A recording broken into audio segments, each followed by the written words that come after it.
자, 오늘 하나님의 말씀 함께 보도록 하겠습니다. 로마서 8장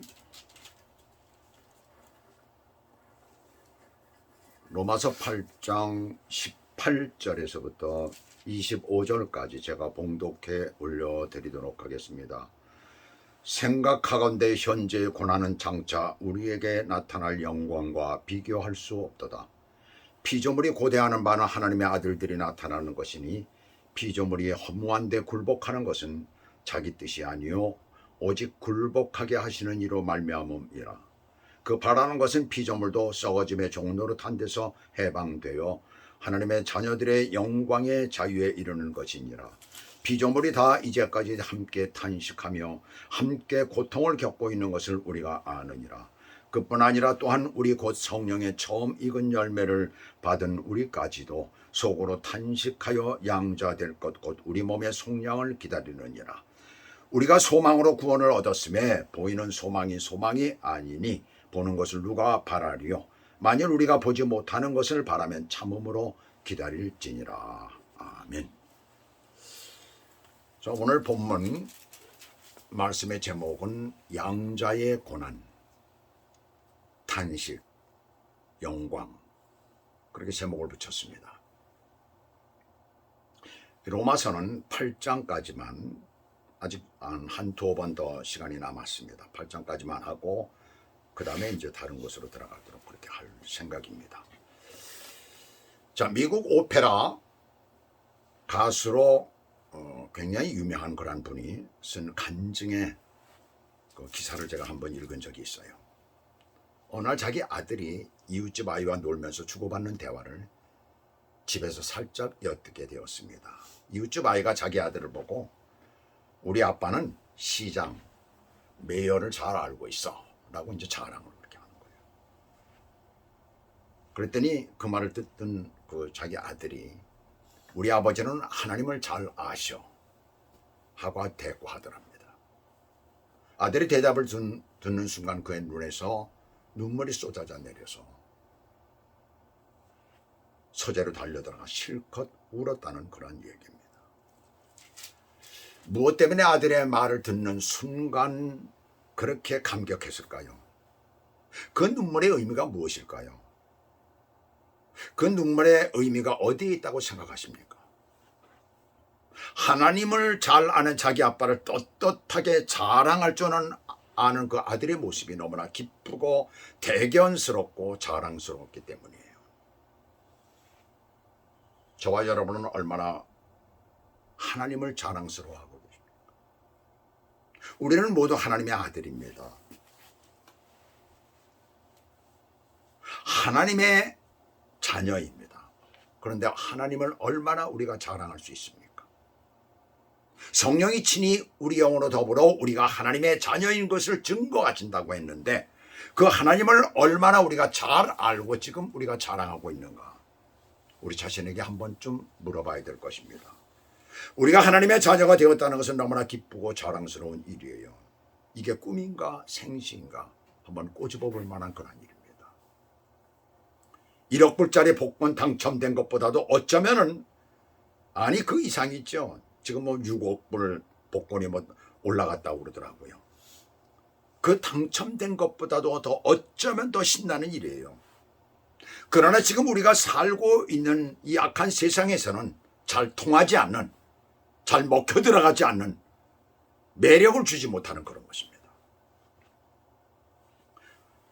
사람들의 눈에는 정치나 또한 어떤 스포츠나 또한 돈을 버는 것이나 또한 요즘에 어떤 옷이 유행이고 또한 어떤 노래가 유행이고 어떤 배우가 유명하고 또 어떤 사람은 또 어떻게 무슨 일을 하는데 어떻게 신나게 살아간다는 등 뭐 여러 가지 이제 생활 가운데서 자랑할 거리들이 많이 있죠.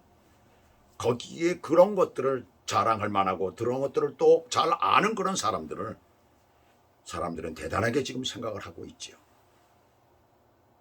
자, 왜 그렇습니까? 그 세상 가운데서 그렇게 자랑하고 그러는데 왜 그들이 그렇게 자랑하는 것을 갖다 좋아하고 그런 사람들이 더 인기가 있고 그렇습니까? 한번 우리가 생각을 해보세요.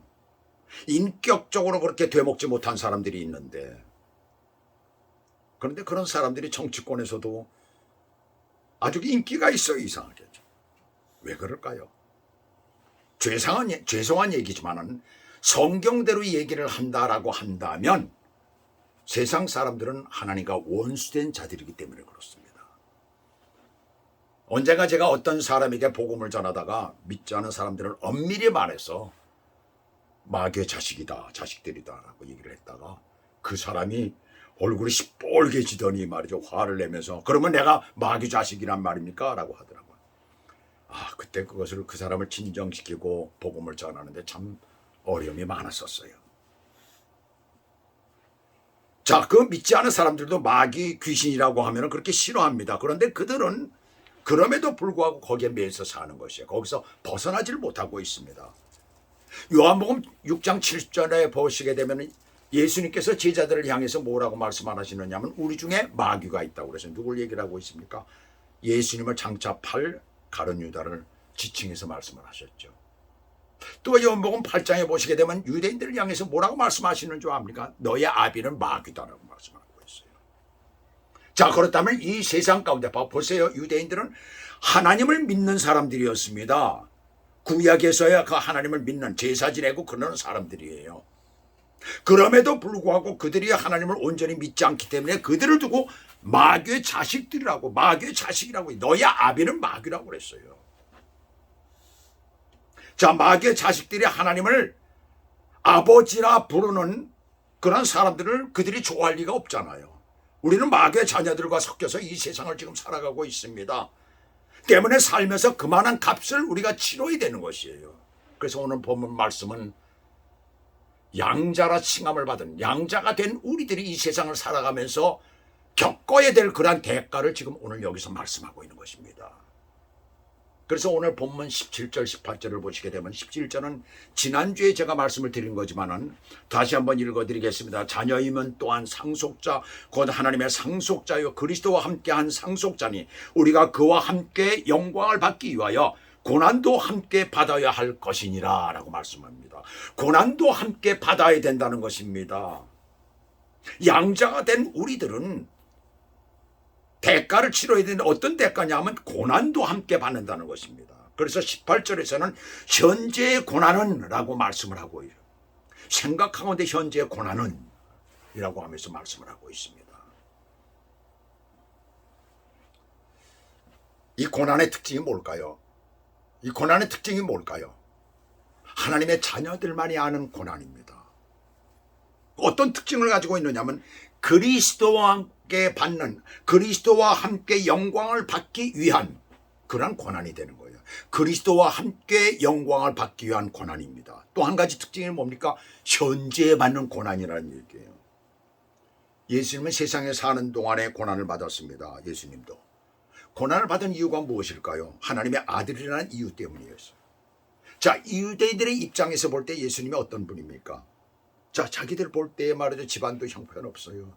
가진 것도 없습니다. 어떤 뒷배경도 없어요. 자기들처럼 그래도 유대인들 중에서 그야말로 서기관들이나 바리새인들이나 대제사장들이 볼 때는 자기들은 그래도 한자리들을 하고 있는데 예수님의 그 가정은 아무 그런 것도 없어요.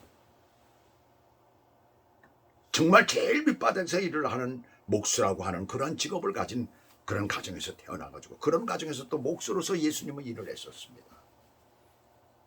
자, 그들이 볼 때 어떻게 보였겠어요? 참 한참게 보였겠죠. 그런데 그런 분이 어느 날 갑자기 나타나더니 하나님의 아들이라고 합니다. 그러니 그들이 그냥 있을 리가 없지요. 자기들이 믿는 절대자이신 하나님을 아버지라고 하고 그 아들이라고 하니 기가 막힐 일이죠. 그래서 예수님께서 십자가에 못 박히기 전에 대제사장 집에 갔잖아요. 그때 대제사장이 묻습니다. 네가 하나님의 아들이어든 말하라 라고 할 때 예수님께서 뭐라고 말씀합니까? 네가 지금 방금 말했지 않느냐라고 말합니다. 네가 방금 하나님의 아들이라고 말했지 않느냐. 바로 내가 그렇다라고 말씀을 하죠. 그러니까 그 얘기를 들은 대제사장이 어때요? 자기 옷을 찢으면서 그러면서 감히 입에 담을 수 없는 말을 하고 있다. 어떤 증거가 더 필요하냐? 신성모독이다. 바로 그 죄 때문에 예수님은 십자가에 달리신 것입니다. 유대인들의 그 죄로 신성, 그건 죄가 되질 않아요 사실은. 그들에게서는 말이죠. 그러나 그들은 그게 죄가 되는 거죠. 그러나 다른 사람들 입장에서 볼 때에는 어떻게 죄라고 무슨 이 세상을 살아가면서 특별히 죄 지은 게 없잖아요. 그렇잖아요. 법을 어긴 것도 아니고 말이에요. 그러나 신성 유대인들의 입장에서는 신성 모독이다라는 죄를 뒤집어 씌운 것입니다. 자, 십자가에 못 박히셨을 때도 사람들이 고개를 흔들면서 빈정거리죠. 자기가 하나님의 아들이라고 했으니 죽어서 마땅하다라고 말을 합니다. 또 뿐만 아니라 뭐라고 그럽니까? 네가 하나님의 아들이든 거기서 내려와라라고 그러죠. 네가 남은 살릴 수 있으면 너 자신을 살리지 못하느냐라고 조롱을 하고 있었어요. 예수님은 하나님의 아들이면서 이 세상에 살면서 가진 고난을 다 받으신 것입니다. 하나님의 아들이기 때문에 그렇다는 얘기예요. 그렇다면은 하나님의 자녀가 된 우리들, 양자가 된 우리들, 하나님의 아들이라 일컬음을 받는 우리들, 당연하죠. 고난을 받는 것. 어찌 우리가 받지 않을 수가 있겠습니까? 우리는 하나님의 종들이라고 또 하고 하나님의 자녀라고도 하는데 어찌 우리가 받지 않을 수가 있겠어요? 또 한편으로 말을 하게 되면 다른 의미로서 우리가 얘기를 한다면 우리보다 먼저 가신 형님이 되기 때문에 그래서 그 동생들이 어찌 그 고난을 받지 않을 수가 있겠습니까? 우리 주변에는 하나님의 자녀가 되었다는 이유 때문에 얼마나 많은 사람들이 고난당하고 학대를 받는지 모릅니다. 남편으로부터 정신적으로 고문을 당하는 그런 아내가 있는가 하면 직장에서 친구들과 술자리에 어울리지 못하기 때문에 따돌림을 받습니다. 그리고 진급에도 지장이 있습니다. 나쁜 짓 하면 돈 좀 벌 수 있는데 그것이 나쁜 짓이기 때문에 믿는 사람이 그럴 수 없다고 나쁜 짓을 하면서 돈을 벌지를 못합니다. 그래서 남보다 재산도 없고 가진 것 없이 그렇게 살아가는 사람들이 있습니다.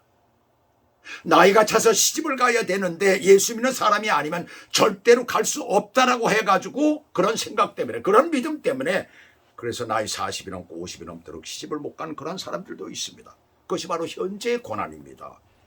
우리만이 아는 고난입니다. 우리만이 아는 자랑스러운 고난입니다. 절대로 피할 수 없는 그런 고난이에요. 또 하나님의 자녀만이 아는 고난 외에 또 다른 고난이 있죠. 육체의 고난, 질병의 고난, 또 뭡니까? 생활의 고난 이런 것이 있습니다. 이것은 믿는 자건 믿지 않는 자건 누구나가 다 당하는 고난이지만은 언제나 믿는 자에게는 특별한 고난의 의미가 있는 것이에요. 그것은 무엇입니까? 주님을 따라가려면 우리에게 닥치는 현실은 피해서도 안 되는 고난이에요. 그러나 주님이 지금도 알고 계시는 고난이고 주님이 기뻐하시는 고난이기에 우리가 닥치는 고난을 우리는 이겨야 할 줄로 믿습니다. 바로 우리가 다른 것이 그거예요. 주님과 함께 가는 것이고 주님이 그것을 알고 있고 그래서 우리가 그것을 이겨야 되는 것이에요. 그래서 특별한 의미가 우리에게 있다는 것을 기억하시기 바랍니다. 그 다음에 두 번째는 뭐냐면 탄식이에요.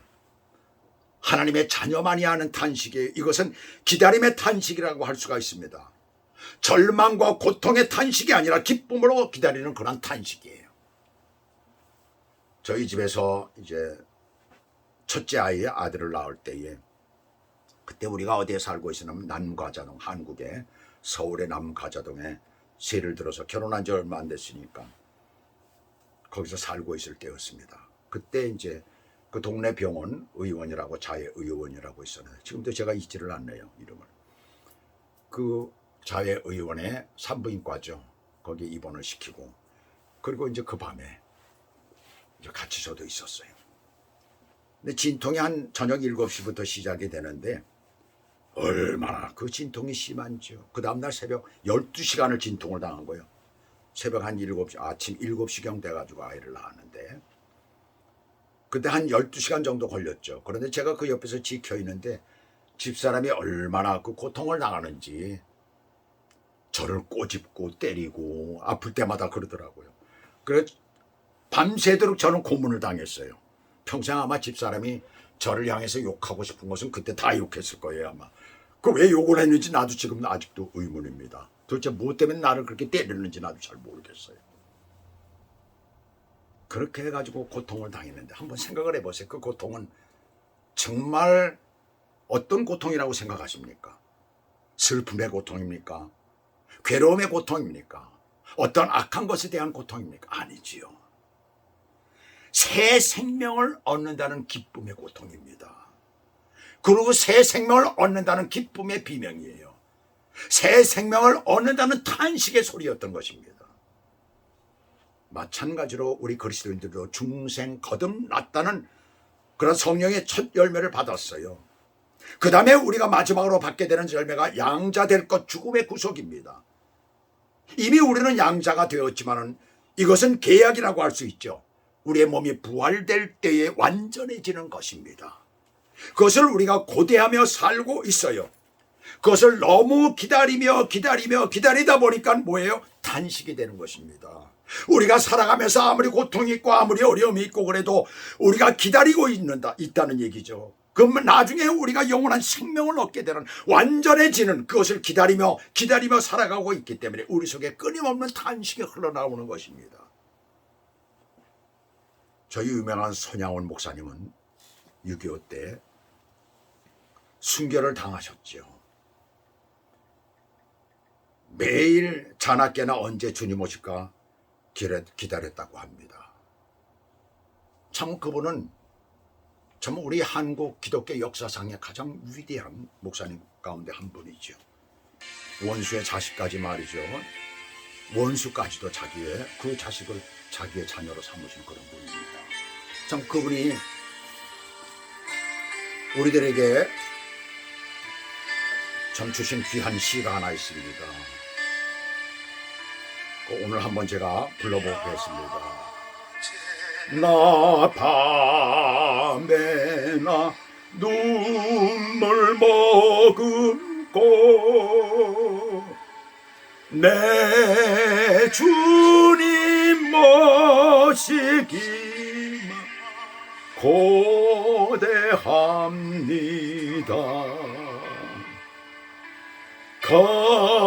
가실 때 다시 오마 하신 예수님 오 주여 언제나 오시렵니까.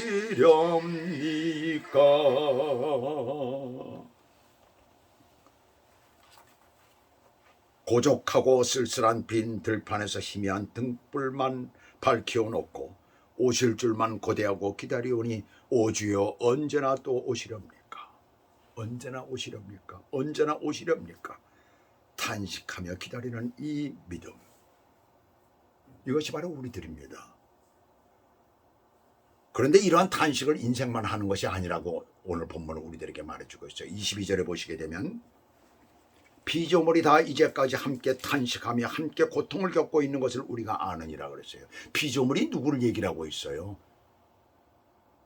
인생들을 얘기를 합니까? 아니에요. 여기서 피조물은 누굴 얘기를 하고 있어요? 천군 천사인가요? 아니에요. 땅과 하늘에 있는 모든 피조물을 말하고 있습니다. 피조물들도 하나님의 아들들의 나타남을 고대하고 있어요. 그러니 우리가 얼마나 기막힌 존재입니까?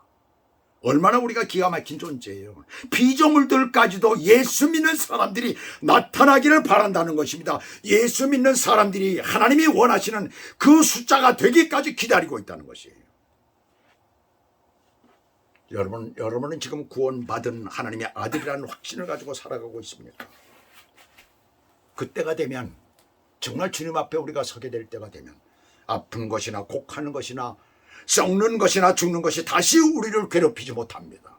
예수님처럼 신령한 존재가 된다는 것이에요. 만물도 하늘과 땅도 새롭게 되신다고 말씀을 하고 있습니다. 요한계시록은 그것을 우리들에게 말씀하고 있죠. 그래서 요한계시록 21장 5절에 보시게 되면은 보라 내가 만물을 새롭게 하리라 그랬어요. 주님 재림하시는 날까지 우리만이 아는, 우리만이 바라보는 그 영광을 바라보고 탄식하며 사시기를 주님의 이름으로 축원합니다. 그 다음에 오늘 마지막으로 보시게 되면, 자 이제 우리에게 남은 문제는 현실입니다. 이 악한 현실을 하나님의 자녀된 우리의 양자된 우리들이 어떻게 해서 헤쳐나갈까요? 18절을 다시 보시게 되면 사도 바울은 고난을 당할 때마다 장차 나타날 영광과 비결을 입어갔어요. 그랬더니 좋게 비교할 수가 없었다라고 말합니다. 자, 사도 바울이 얼마나 많은 고통을 당했어요. 헐벗고 굶주리면서 지낸 일이 얼마나 많았는지 모릅니다. 하루 이틀이 아니었어요. 40에 하나 감한매를 여러 번 맞았다고 했습니다. 감옥에도 수년간 들어갔었어요. 태장에도 여러 번 맞았다고 했습니다. 광도의 위험과 죽음의 위험을 여러 번 겪었다고 했어요. 게다가 몸에 병이 들어서 고생까지 했었어요. 이렇게 한 가지만 해도 엄청난데 그 모든 고난을 다 함께 묶어서 자기가 당한 모든 고난을 다 함께 묶어서 장차 올 영광과 비교를 했더니 비교가 되지 않더라는 거예요. 여러분, 예수님 때문에 핍박을 받으십니까? 예수님 때문에 고난을 당하십니까? 예수님 때문에 어려움을 당하십니까? 내가 예수 믿는 것 때문에 지금 힘들어 하십니까? 아마도 성령께서는 이렇게 가르쳐 주실 거예요.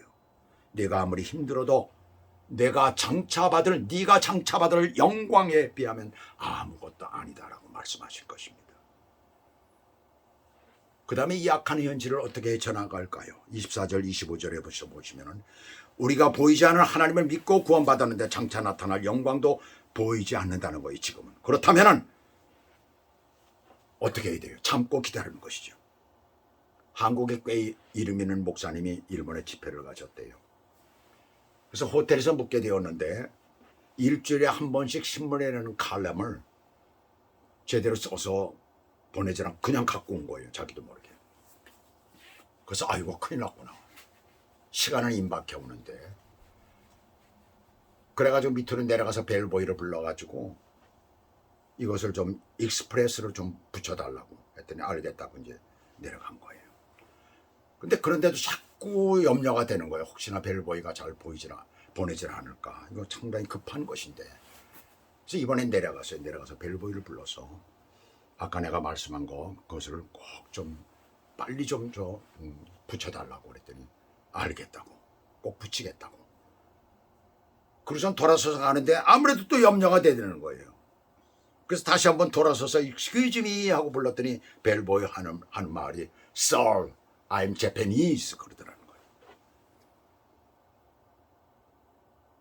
거기서 그 얘기를 들으면서 얼마나 얼굴에 화끈거렸는지 붉어졌는지 말이죠. 왜요? 벨보이가 그렇게 I'm Japanese라고 하는 건 무슨 말입니까? 나는 일본 사람입니다. 일본 사람은 한번 당신이 부탁한 그것을 내가 해주겠다고 했는데 그 약속을 나는 꼭 지키는 사람이다. 일본 사람은 그런 사람입니다. 라는 얘기 아니에요. 그 얼마나 망신스러워요. 그래서 얼마나 창피했는지 모른다고 합니다. 하나님은 우리를 하나님의 자녀로 인치셨어요. 예수 그리스도께서는 마지막 날에 분명히 다시 오신다고 약속을 하셨습니다. 오늘 양자된 우리는 그 주님을 바라보며 오늘 우리에게 닥치는 현실을 주님의 영광과 비교하며 인내하며 기다려야 되는 것이에요. 그런데 참고 기다리는 것만으로 안 되죠. 25절 앞에 보시면은 만일 우리가 보지 못하는 것을 바라면 보지 못하는 것을 바란다라고 했어요. 자, 믿음의 장인 히브리서 11장 1절에 보시게 되면 뭐라고 첫 번째 나오는 구절에 뭐라고 말씀하고 있습니까? 믿음은 바라는 것들의 실상이요 보지 못하는 것들의 증거니라고 말씀을 하잖아요.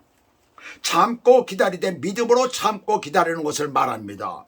근데 이 믿음은 능동적인 삶의 자세예요. 보세요. 운동 경기에서 언제나 공격과 수비가 있잖아요.